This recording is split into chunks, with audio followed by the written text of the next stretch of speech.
The path to your next blockbuster YouTube video all starts with an idea.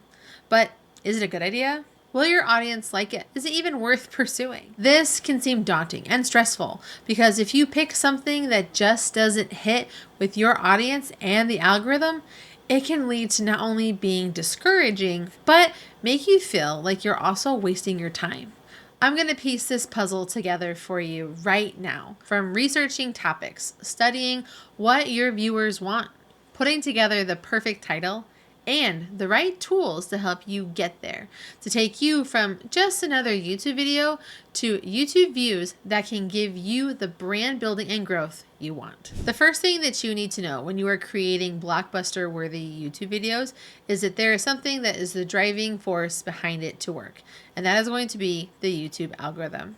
It's really important to understand how the algorithm works because it's going to give you the best chance to increase your visibility and reach a broader audience onto YouTube. Now, there are some key factors that go into making sure that the YouTube algorithm is going to work for you. The first and most important thing is going to be watch time. This is going to be how long and how much people watch your videos.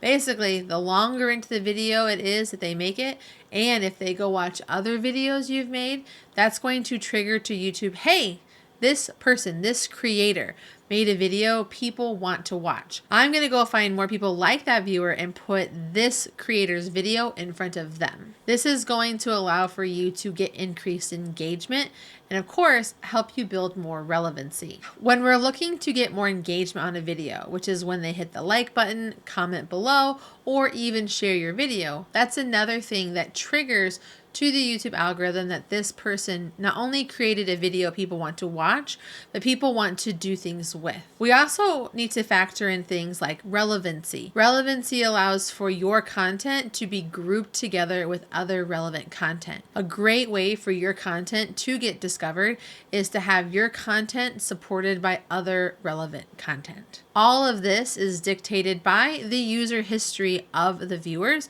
so you want to make sure that you are falling into that content by creating great content people want to watch. Now, in order for us to know what people want to watch, we have to understand our audience. Now, first and foremost, you have to have people who are viewing your content and also subscribing to you. So in order for this piece to work, you already need to have an existing catalog of videos. Anywhere from 10 to 20 videos is a really great place to start. And what you're going to want to do is study the data about your audience in the analytics of your YouTube channel. You can find this by going into the YouTube studio and hitting the analytics button. In the back end, you'll be able to learn things like how old is your audience? Where do they live? What is other kinds of content that they watched that is related to yours? How did they get to you? Was it through search, through home feed? What are the videos that suggested their content?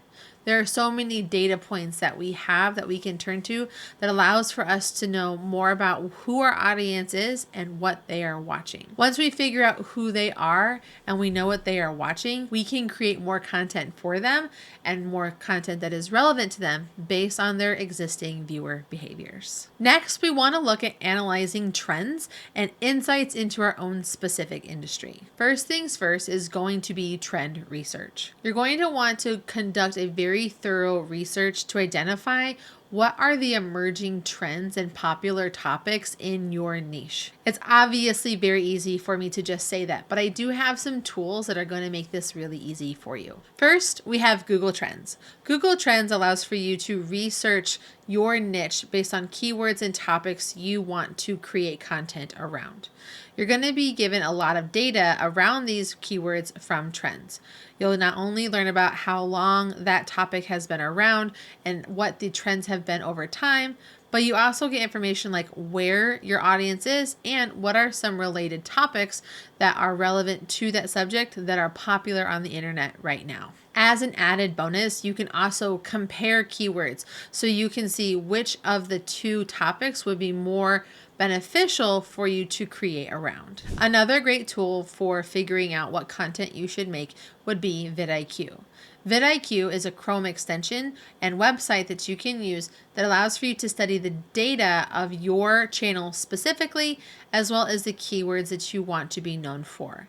You're able to put in keyword phrases, and it's going to provide you with a relevancy score as well as other examples of long tail keywords that are going to be associated with that keyword to help you figure out if this is a good video for you to make and help you figure out a more specific one to make as well. vidIQ also does a really great job of not only giving you topic ideas relevant to the content you already made, but it also lets you know what is already working for your channel. Another tool that you could check out is TubeBuddy.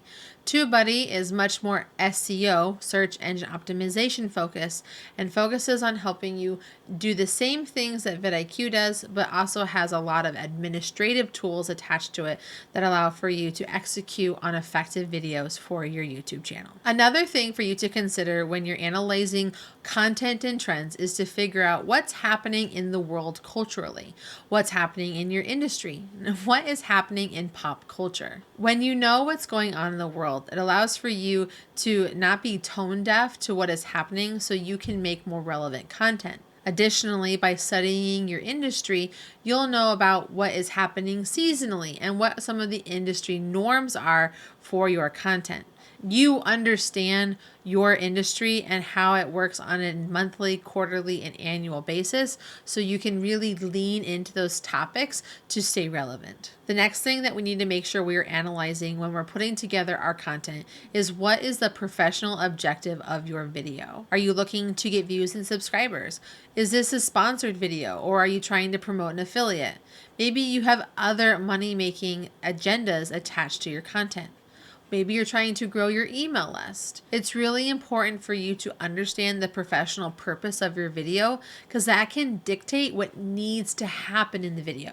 Crafting a video that's going to hit with your audience and the algorithm doesn't mean that you have to remove all professional and financial objectives. Knowing them allows for you to be mindful when you're crafting the video packaging and the content for the video. Okay, now that we have analyzed our content, we have to also consider our audience interaction and the feedback that we're looking to get from our viewers. First things first is we really need to think about community engagement. What can your community actively engage with you? Are you asking questions? Are you asking them to do something?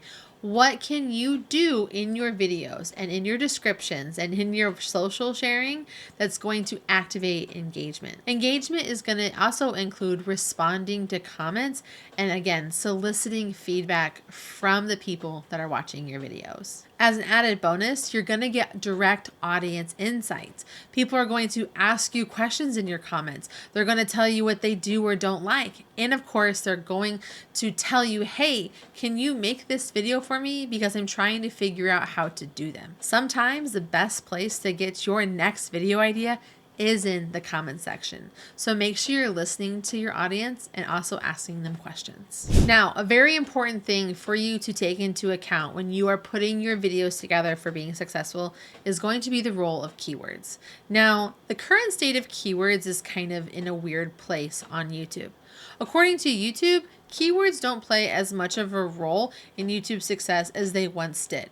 Keywords can be helpful in the title or in the description of your video, but overall, they're not really used for much. However, we have found at Camtasia that our keywords are very helpful for long-term relevancy on our videos.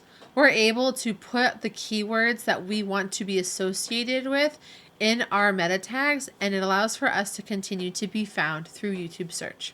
Our content, and maybe even yours, we want to keep being found through an evergreen strategy that keeps working for us and keeps getting us found. So, where can you use keywords? Well, you want to pick a keyword phrase in your titles. Based on all the research that you've done, you can turn to tools like vidIQ and TubeBuddy to help you find one keyword phrase to focus on and craft a title around it. You can also then use those tools to find other associated and relevant keywords to put in the tag section of your YouTube videos. When we're talking about cracking the code on blockbuster YouTube videos, keywords might not seem sexy or scroll stopping, but they are still a foundational part of a video so that it can have longevity and be found in search, which is important so your video can continue to be found on Google and YouTube search, while while also finding its place of being presented on the home feed of YouTube in the future. There is so much that goes into making a YouTube video successful, and a lot of times it really is in doing a lot of pre-production work by finding the right content that is going to resonate with your audience. So what other questions do you have about YouTube that we can answer for you to help on your YouTube journey? Let us know in the comment section down below. And also make sure to hit that like and subscribe button. So what video content is right for you? Search or home feed? Watch this video right here where it's going to break down for you what each of these are and help you figure out which one is right for you.